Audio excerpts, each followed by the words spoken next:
module name which should be same as the file name. Yes, that is really important. It should be just the same as the file name, and one should avoid describing more than one module or entity in a single file.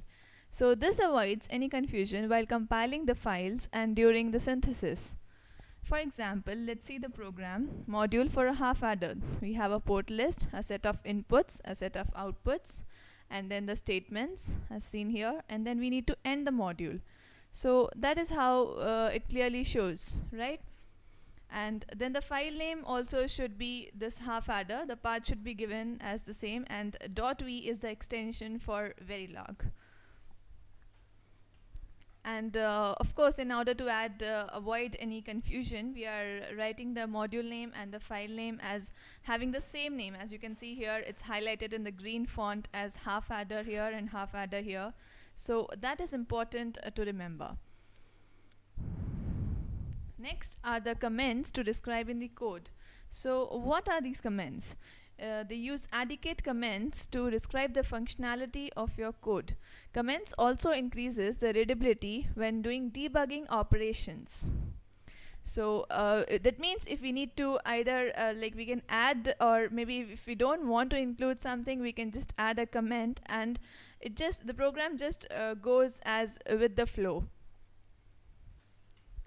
Well, so as an example here, we can see the module half adder, and we have the clock and reset, which are described as the global signals here. They are in the comment style. So this is a double slash lined, which actually represents a comment. Then the input and output ports are listed here as A_I and then B_O. That is for the input is AI, and for the output it is BO.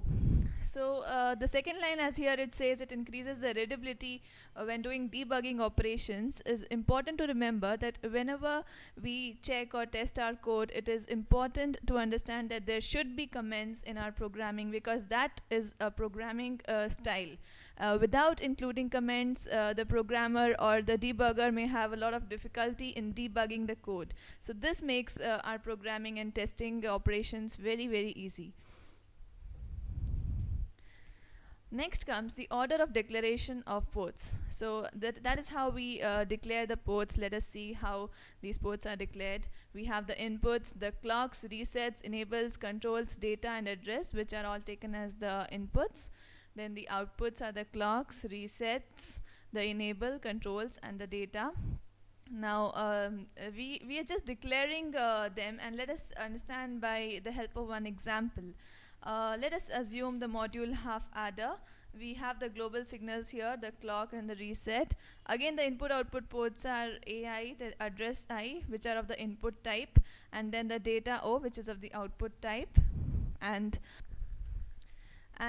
yes, the order of how they should be written is in the same order. It has to be followed as written here as inputs and outputs. That first comes the clock, then the reset signal as here, then the enable input, which we can see here, and then the data and the address are just followed like that. So the order of declaration is one of the important concepts to understand here, and that is what we talk in this slide. Coming up next is the declaration of the port list.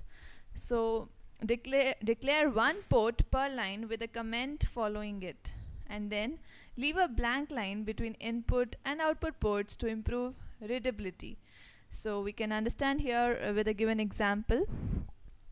Let us take a module with a module name, which is an important part of describing a module, and then followed by the global signals. Now this forms the comment, and yes, the clock and reset are the input clock signal and the input reset signal as we go in order, and then input and output ports are seen here, the input signal, the address input from the module X, and then the output data line.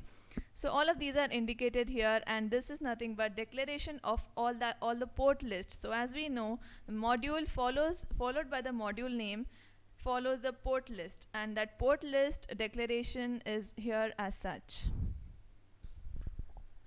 And yes, one port per line, like as we can see here, with the comment following it, and that is how it goes. And then we leave a blank line for better readability, as understood from the points above. And this is very important. These 2 points are very